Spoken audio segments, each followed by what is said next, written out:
Selamat hari Minggu, saudara-saudari yang mengasihi Tuhan, dikasihi Tuhan Yesus Kristus. Selamat berjumpa kembali.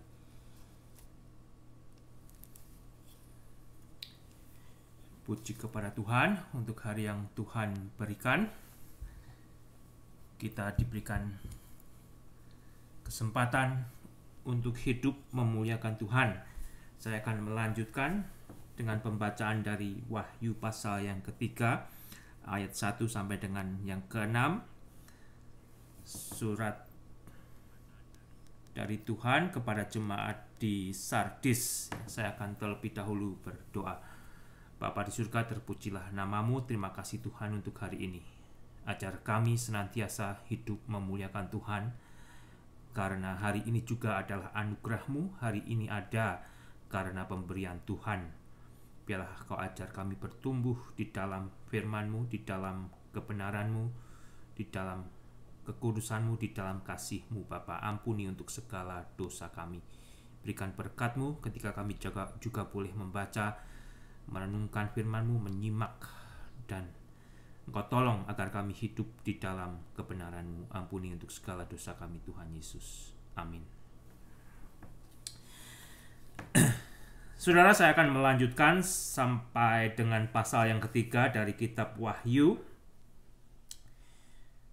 Kalau Anda sebagai orang Kristen, ya, jemaat Tuhan Yesus Kristus yang mau diajar oleh Tuhan sendiri melalui firman-Nya, terutama kitab Wahyu ini, khususnya pasal 2 dan 3 sebagai gereja Tuhan, sebagai jemaat Tuhan, Anda akan menjadi bagian dari jemaat Tuhan yang bertumbuh. Karena di dalam pasal 2 dan pasal 3 secara khusus, Tuhan berbicara kepada gerejanya. Tuhan Yesus berbicara kepada jemaatnya. Tuhan Yesus berbicara kepada saya dan saudara sebagai orang Kristen. Khususnya di pasal kedua dan ketiga dari kitab Wahyu. Demikian saudara bunyi dari pasal ketiga, ayat pertama. Dan tuliskanlah kepada malaikat jemaat di Sardis, inilah firman Dia yang memiliki ketujuh roh Allah dan ketujuh bintang itu. Aku tahu segala pekerjaanmu. Engkau dikatakan hidup, padahal engkau mati. Kepada malaikat jemaat di Sardis, kepada pemberita firman Tuhan kepada jemaat di Sardis, Tuhan berkata, Tuhan yang memiliki ketujuh roh dan ketujuh bintang itu. Bintang itu adalah kembali gereja Tuhan sendiri, jemaat Tuhan yang seharusnya menjadi terang bagi dunia. Melalui ketujuh malaikat Tuhan, melalui ketujuh penyampai firman Tuhan, melalui ketujuh pastor, pendeta, pemimpin jemaat tersebut yang bertanggung jawab, yang bertugas untuk menyampaikan firman Tuhan. Tuhan Yesus berkata kepada mereka, dan Tuhan juga berkata jikalau Dia yang memiliki ketujuh roh Allah itu. Jadilah jemaat yang hidup di dalam roh Allah, di dalam roh Tuhan. Kalau tidak, Anda bagaikan mobil baru, bahkan mungkin mobil yang mahal, mobil yang kelihatan indah sekali, ya, mobil mewah, tapi tanpa bahan bakar. Tidak bisa berjalan, tidak bisa maju mundur sedikit pun. Jemaat di Sardis disebut sebagai, dikatakan orang sebagai jemaat yang hidup. Disaksikan, dikatakan orang, dinilai orang, wah, jemaat Sardis ini adalah jemaat yang hidup. Tetapi apa yang dilakukan oleh orang yang menilai, dengan yang dilakukan oleh Tuhan sendiri, bagaimana Tuhan menilai jemaatnya, Tuhan menilai gerejanya, ternyata oleh Tuhan Yesus gereja di Sardis ini dinilai sebagai gereja yang mati. Lah, kok bisa berbeda begitu jauh ya? Manusia menilai gereja Sardis adalah gereja yang hidup. Padahal Tuhan sendiri menilai jemaat di Sardis yang oleh manusia dinilai sebagai jemaat yang hidup, ternyata mereka adalah jemaat yang mati. Wow, saudara, tidakkah ini muncul alarm bagi kita? Jangan kita hanya mencari gereja atau berjemaat di dalam gereja yang menurut penilaian manusia hidup.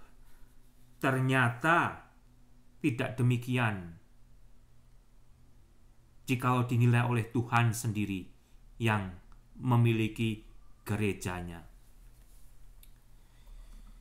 Gereja atau jemaat yang banyak aktivitas, ya, dari minggu ke minggu, dari hari Senin, Selasa, Rabu, Kamis, Jumat, Sabtu, kelihatan hidup, saudara. Tetapi ternyata mati.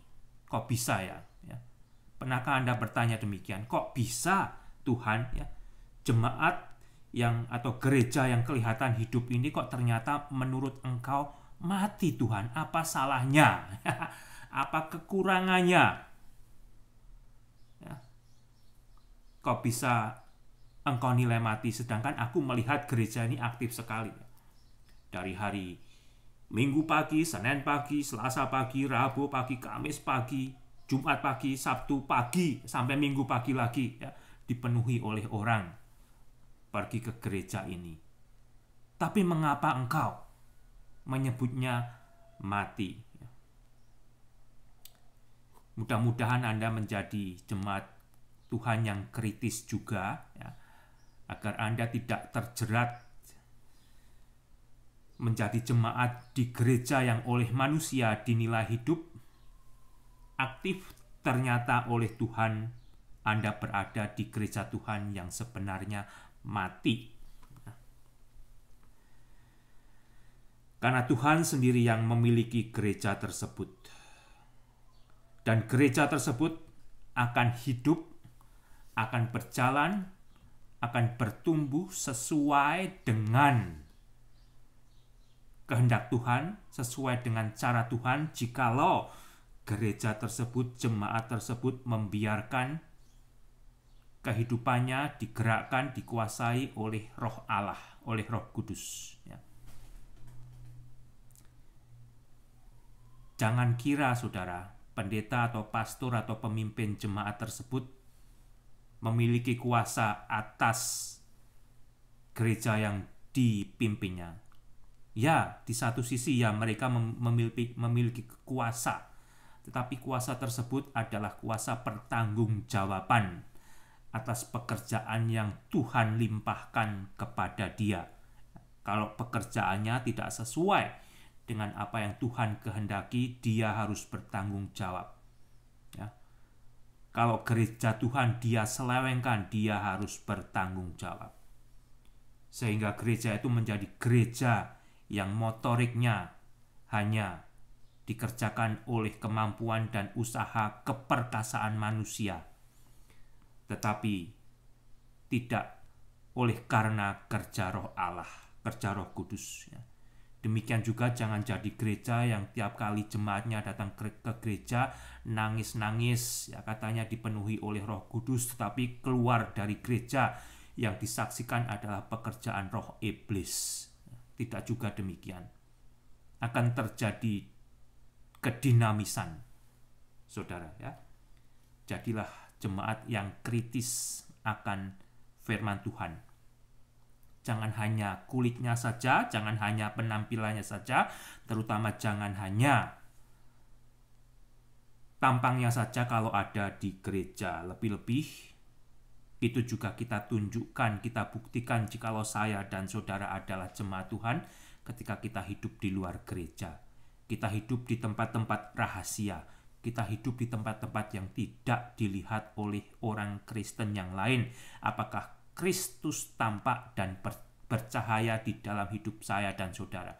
Apakah orang-orang yang tidak mengenal Kristus, bahkan yang memusuhi Kristus, akan melihat Kristus melalui kehidupan Anda? Disitulah Anda akan memuliakan Tuhan sebagai individu jemaat Tuhan.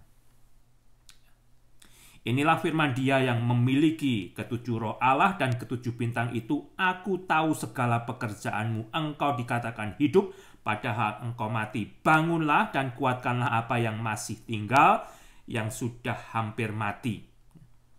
Sebab tidak satu pun dari pekerjaanmu aku dapati sempurna di hadapan Allahku.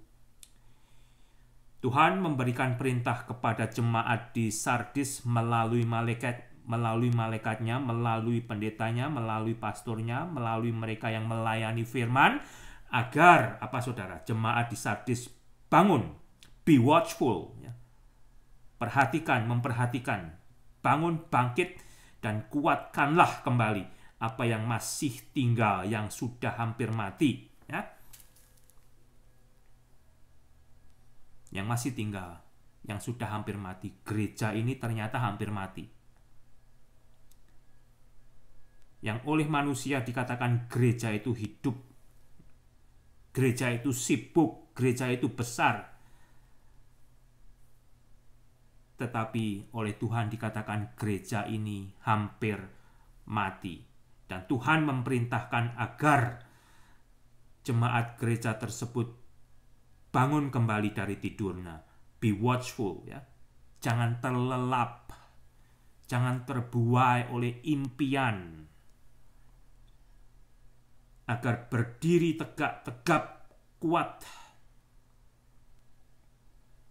dan kembali bangkit di dalam Tuhan. Tuhan tidak menemukan satupun dari pekerjaan mereka sempurna di hadapan Tuhan. Wow, ini juga teguran luar biasa, saudara. Ternyata gereja yang besar, gereja yang hidup, gereja yang aktif, gereja Sardis ini, ya, gereja yang berada di puncak dataran tinggi, yang seharusnya menjadi sinar terang Kristus, menjadi pusat pekerjaan Yesus, dipenuhi oleh Roh Allah. Ternyata dikatakan oleh Tuhan, tidak satupun dari pekerjaan mereka didapati oleh Tuhan sempurna di hadapan Allah. Tentunya saudara, tidak ada gereja yang sempurna, ya. Tidak ada gereja di dunia ini yang sempurna, tidak melakukan kesalahan. Tetapi artinya, jikalau gereja Anda adalah gereja yang sempurna di hadapan Allah, adalah gereja yang mau diajar oleh firman Tuhan, gereja yang mau belajar oleh firman Tuhan, gereja yang mau menuruti apa yang Tuhan kehendaki untuk dilakukan oleh Anda sebagai gereja Tuhan, oleh jemaat Tuhan. Ya. Dari situ Anda sebagai jemaat Tuhan akan disempurnakan sendiri oleh Tuhan melalui pekerjaan Roh Kudus-Nya. Anda akan menjadi gereja yang bukan hanya oleh mata manusia, oleh mata jemaatnya tampak hidup, tampak sibuk berkembang dan besar, tetapi ternyata oleh Tuhan sendiri manajemennya salah kaprah. Itu bukan manajemen gerejaku. Itu seperti organisasi dunia, ya.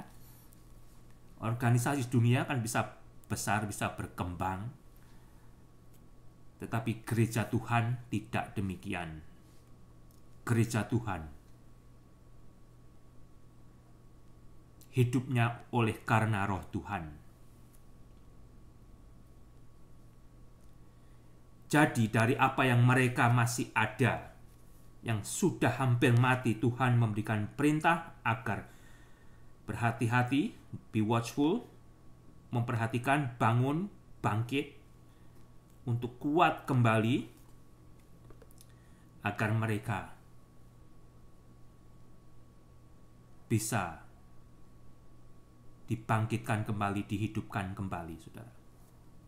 Dengan apa yang sisa, ya, dipupuk kembali, disirami kembali, diberi makanan oleh firman Tuhan, ya, diisi oleh Roh Kudus,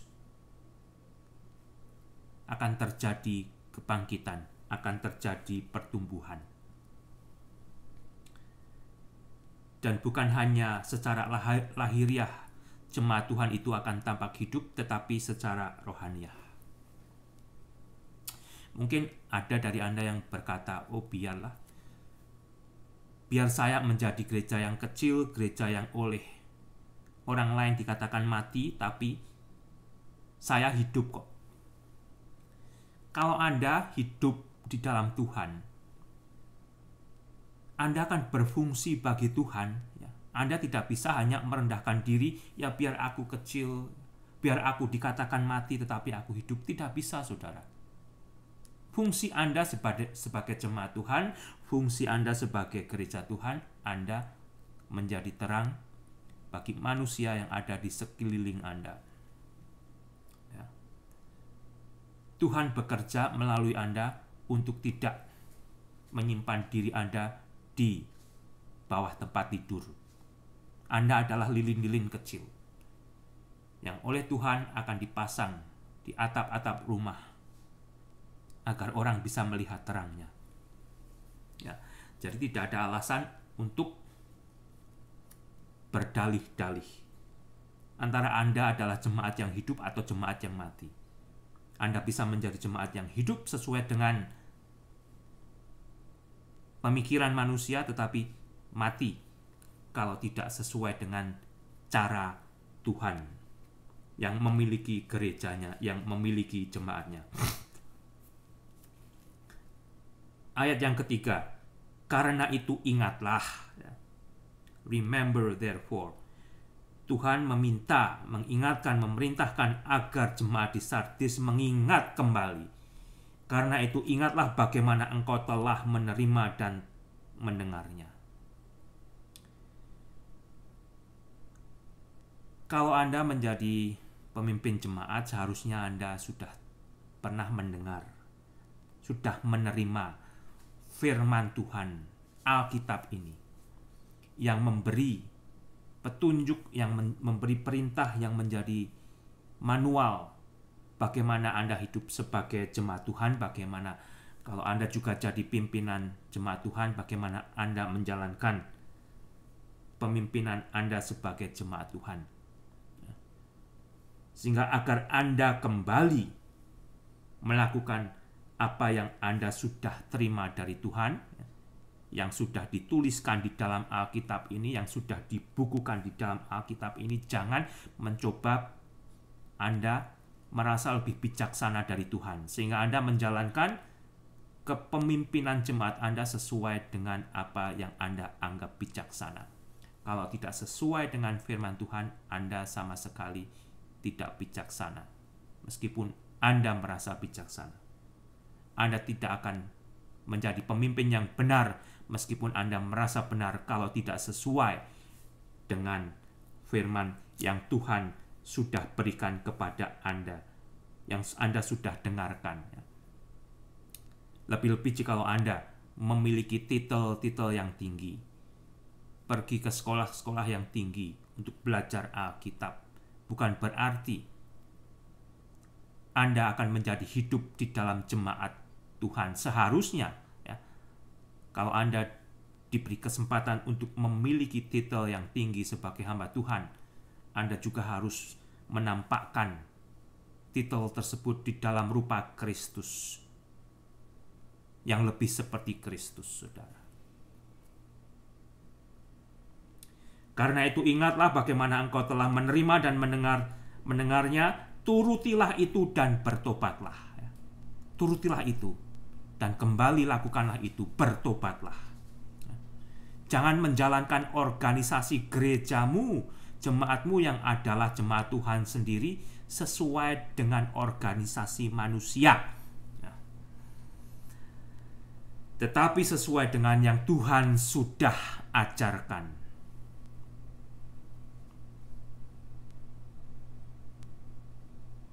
Turutilah itu dan bertobatlah, karena jikalau engkau tidak berjaga-jaga, aku akan datang seperti pencuri dan engkau tidak tahu pada waktu manakah aku tiba-tiba datang kepadamu. Kalau mereka tidak mau bertobat, Mereka tidak mau berjaga-jaga, mereka membiarkan gereja tersebut, jemaat tersebut yang sebenarnya adalah jemaat Tuhan, dikuasai oleh manusia yang menjalankan organisasinya menjadi organisasi manusia. Gereja tersebut menjadi gereja atau jemaat yang mati, gereja yang tidak sesuai dengan keinginan Tuhan, kehendak Tuhan. Tuhan akan datang seperti pencuri dan mereka tidak tahu di waktu manakah Tuhan akan tiba, sehingga hanya mereka yang siap, hanya mereka yang menantikan, hanya mereka yang mentaati Tuhan yang akan bersama-sama dengan Tuhan. Ya, sisanya tetap gereja itu akan ada di dunia ini. Fisiknya ada, pelayanannya ada, tetapi sebenarnya itu hanyalah organisasi manusia. Gereja Tuhan yang sebenarnya akan bersama-sama dengan Tuhan, akan diangkat oleh Tuhan.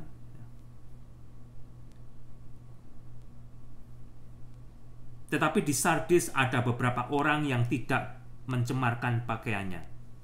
Mereka akan berjalan dengan aku dalam pakaian putih karena mereka adalah layak untuk itu. Di Sardis masih ada beberapa orang yang tidak mencemarkan pakaian mereka. Ternyata, saudara, dari kebesaran kehidupan jemaat tersebut, kemegahan gereja tersebut yang oleh manusia dinilai mati, ternyata rata-rata sebagian besar hidup mereka cemar. Hidup mereka cemar. Tuhan memberitahu masih ada beberapa. Dari banyak, masih ada beberapa yang tidak mencemarkan diri. Anda merupakan dari banyak yang cemar atau sedikit yang tidak mencemarkan diri dari yang banyak, saudara. Mudah-mudahan Anda menjadi jemaat yang sedikit dari yang banyak itu yang tidak mencemarkan diri, yang berpakaian putih sebagai simbol kebenaran yang sudah Anda terima dari Tuhan, kekudusan yang sudah Anda terima dari penebusan Yesus Kristus. Anda sudah dibersihkan dosa Anda oleh Allah di dalam Yesus Kristus, dan Anda telah memakai kebenaran dan kekudusan Allah di dalam Yesus Kristus sebagai jemaat Tuhan. Anda tidak memberikan diri Anda untuk dicemari oleh dunia ini. Itulah, saudara, sisa jemaat Tuhan yang sebenarnya. Sedikit di antara yang banyak, biarlah itu saya dan saudara. Kalau tidak, ternyata ya kita sebenarnya bukan jemaat Tuhan. Kembali, saudara, kartu anggota jemaat, iuran, persembahan, pekerjaan Anda, pelayanan Anda di dalam gereja di mana Anda berada, itu tidak menjadi jaminan kalau Anda adalah jemaat Tuhan yang asli. Jemaat Tuhan yang asli, Anda akan dilihat oleh Tuhan bagaikan manusia yang berpakaian baju putih. Anda berpakaian di dalam kebenaran dan kekudusan Tuhan di dalam Yesus Kristus.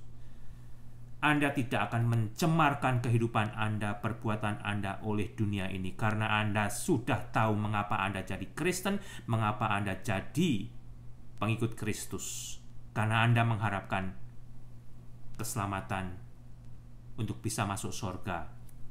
Di dalam Yesus Kristus, Anda sudah dibasuh dosanya. Dan bagi Anda yang belum menerima keselamatan Allah di dalam Yesus Kristus, di dalam Tuhan Yesus Kristus, Anda bisa dibuatnya bersih. Karena satu titik kotoran yang akan membuat manusia untuk tidak bisa masuk surga hanya karena dosanya saja. Manusia tidak bisa membasuh dosanya dengan perbuatannya, dengan uangnya, dengan kekuasaannya, dengan kekayaannya. tetapi manusia bisa dihapuskan dosanya oleh Allah kalau manusia tersebut mau percaya kepada Yesus Kristus sebagai Tuhan dan Juru Selamatnya, sebagai penebus dosanya. Kalau itu Anda, saudara, terimalah Yesus sebagai jalan untuk Anda bisa diberi oleh Allah kehidupan kekal, diberi anugerah keselamatan untuk masuk ke sorga. Tetapi di Sardis ada beberapa orang yang tidak mencemarkan pakaiannya. Mereka akan berjalan dengan aku dalam pakaian putih karena mereka adalah layak untuk itu. Pada akhirnya, saudara, dari 100% yang mengaku gereja Tuhan, jemaat Tuhan, hanya sedikit persen nantinya yang akan berjalan dengan Tuhan dengan pakaian yang putih. Dan biarlah itu saya dan saudara, kita yang mau hidup bukan dengan cara kita lagi. Kita bukan manusia yang masih memberikan diri untuk menjadi hamba dosa, tetapi kita yang sudah diubahnya menjadi hamba kebenaran, hamba Tuhan, hidup di dalam kekudusan Tuhan. Disitulah kita akan diajak oleh Tuhan sendiri berjalan bersama dengan Tuhan, ya. Jadi jangan jadi orang Kristen sesuai dengan cara Anda sendiri, ya. Ya, saya tidak usah kudus-kudus lah, ya. Saya tak nakal sedikit-sedikit gitu, ya. Itu menurut Anda, tetapi tidak menurut Tuhan. Anda tidak akan berjalan dengan Tuhan kalau Anda tidak mau menjadi jemaat Tuhan sesuai dengan cara yang Tuhan sudah anugerahkan kepada Anda. Barang siapa menang, ia akan dikenakan pakaian putih. Yang demikian,